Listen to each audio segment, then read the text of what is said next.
Delikado nga ba ang mahabang paliligo? Maliligo ka lang? Pwede ka pang mapahamak? Bakit 10 minuto lang ang dapat itagal sa paliligo? Ang 10 minutong paliligo ay itinuturing na sapat na oras upang malinisan ang buong katawan nang hindi nasisira ang natural na proteksyon ng balat. Ang balat ng tao ay mayroong natural oil, sebum, na nagsisilbing moisture barrier at panlaban sa mga bakterya. Kapag masyadong matagal ka sa ilalim ng mainit na tubig, higit sa 10 minuto, lalo na kung gumagamit ka ng sabon, natatanggal ang natural oil na ito. Dahil dito, nagiging tuyo, iritado, at makati ang balat. Nagiging mas madali rin itong kapitan ng bakterya dahil nawala ang panlaban nito. Ano ang mangyayari kung lalagpas ng 10 minuto ang paliligo? Una, dry skin at itchy skin. Sobrang sabon plus sobrang tubig ay tuyong balat at pangangati. Pangalawa, mahinang immune defense ng balat. Kapag natanggal ang natural barrier ng balat, mas madaling pasukin ng bakterya o irritants ang katawan.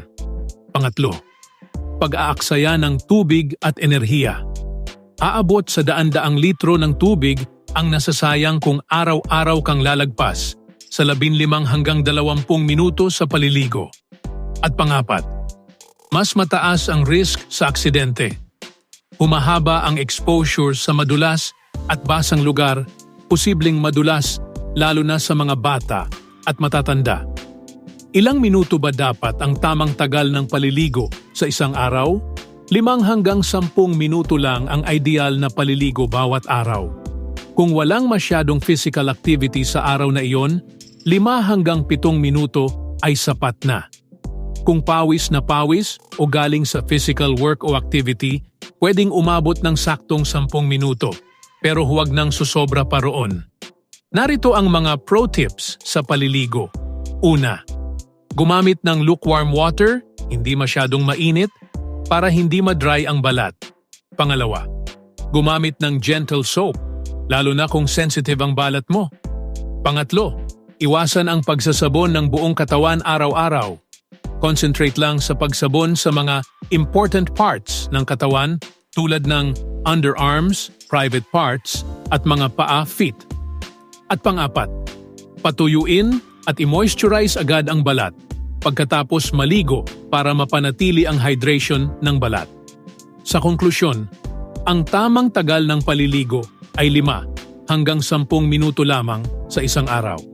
Hindi ito para tipirin lang ang tubig, kundi para rin mapanatili ang kalusugan ng balat, makatipid sa resources, at maiwasan ang pagkakasakit at posibleng panganib habang nasa loob ng banyo.